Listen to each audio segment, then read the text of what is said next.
ഇന്ന് തൊടുന്നതും പിടിക്കുന്നതൊന്നും പെണ്ണുകുട്ടികൾ പാപമായിട്ട് കാണുന്നില്ല. മക്കളെ, മോളെ, നിന്റെ ശരീരത്ത് തൊടുന്നവനുമായിട്ടുള്ള ബന്ധം നീ അവിടെ അവസാനിപ്പിക്കണം. അവൻ നല്ലവനല്ലടി.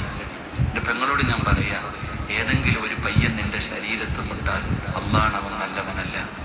എടാ ചെറുപ്പക്കാരാ, കൂടെ നടക്കാനും ചിരിക്കാനും കളിക്കാനും 100 പേരെ കിട്ടും. പക്ഷെ കൂടെ കിടക്കുന്നവള് നല്ലവളല്ലെങ്കിൽ പിന്നെ ജീവിച്ചിട്ട് കാര്യമില്ലടാ. എടാ, ഒരു നല്ല പെണ്ണ് ഒരിക്കലും കല്യാണം കഴിക്കുന്നതിന് മുമ്പ് എത്ര അടുപ്പമാണെങ്കിലും നിന്റെ ശരീരത്ത് തൊടത്തില്ല. അള്ളാഹു ഈമാൻ തരുമാറാകട്ടെ. തൊട്ടാ എന്ത് ചെയ്തേക്കണം? വിട്ടേക്കണം. അള്ളാഹ് നിങ്ങൾക്കറിയോ, വലാ തഖറബു സിന ഇന്നഹു കാന ഫാഹിഷ വസാഅ സബീല. അള്ളാഹ് പറയാ, വ്യഭിചാരത്തിലേക്ക് നിങ്ങൾ അടുക്കുന്ന കാര്യം പോലും ചെയ്യരുത്.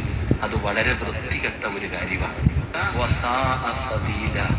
ഖുർആൻ പറയുന്നു, എൻ്റെ പ്രിയപ്പെട്ട സഹോദരങ്ങളെ, അള്ളാന്റെ ഖുർആനാ പറഞ്ഞത് വസാഅ സബീല.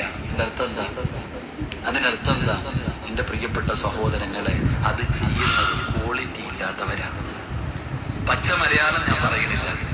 അള്ളാന്റെ ഖുർആൻ പറയുന്നു, ഈ വ്യഭിചരിക്കുന്നത്, ഈ വ്യഭിചാരം എന്ന് പറയുന്ന കാര്യം ചെയ്യുന്നത്, ആ ചെയ്യുന്നവർക്ക് ക്വാളിറ്റി. ഇന്ന് തൊടുന്നതും പിടിക്കുന്നതൊന്നും എല്ലാ പാവങ്ങളും അള്ളാഹുവിന്റെ മുമ്പിലേറ്റു പറയാ.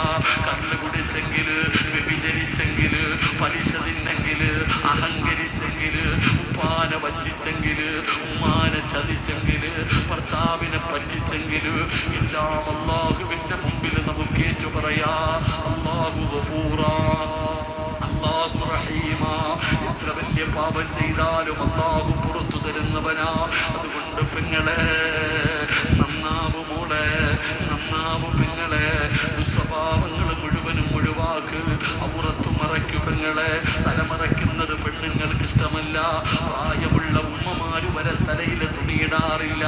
മുടി നരച്ചുപോയ ഉമ്മ പോലും തലയിൽ തുണിയിടാതെ തുറന്നുകൊണ്ട് നടക്കുകയാ. സമ്മതിക്കല്ലേ വാപ്പാ. നിന്റെ ഭാര്യ തലമറയ്ക്കാതെ നടന്നാൽ, നിന്റെ മക്കള് തലമറയ്ക്കാതെ നടന്നാൽ, നീ അത് സമ്മതിക്കരുത്. അത് അവരുടെ അവകാശമല്ല, അത് അവരുടെ അവകാശമല്ല. മക്കളുടെ വസ്ത്രങ്ങൾ ഔറത്തു മറപ്പിക്കൽ നിന്റെ കടമയാ. നീ നിന്റെ ഭാര്യയോട് സ്ഥിരമായി സലാം പറയുന്ന ആളാണ്. എപ്പം വൈഫിനെ ഫോൺ വിളിച്ചാലും സലാം പറയും. മെസ്സേജ് അയക്കും അസ്സലാമു അലൈക്കും എന്ന് ടൈപ്പ് ചെയ്ത് സലാം പറയുന്ന ഒരു ശീലം നിനക്കുണ്ട് എങ്കിൽ തഹാബ്ബതും, നിങ്ങൾക്കിടയിൽ നിങ്ങൾ അറിയാതെ സ്നേഹം വർദ്ധിക്കും. അവലാ അദുല്ലുക്കും, നിങ്ങൾക്ക് ഞാൻ ഒരു കാര്യം പറഞ്ഞു തരട്ടെ. നബി സല്ലല്ലാഹു അലൈഹി വസല്ലം തങ്ങളുടെ ചോദ്യം, ഇദാ ഫഅൽതുമൂഹു തഹാബ്ബതും, നിങ്ങൾ പരസ്പര സ്നേഹം ഉണ്ടാവുന്ന അവിടെ പറഞ്ഞത്. ഭാര്യ ഭർത്താവിനോട് എപ്പം മിണ്ടുമ്പോഴും സലാം പറയാറുണ്ട്. മടക്കുന്ന ഭർത്താവ് നിന്നെ നല്ലോണം സ്നേഹിക്കും. പറഞ്ഞ നിനക്ക് അങ്ങോട്ടും സ്നേഹം അള്ളാഹു നൽകുന്നതാണ്.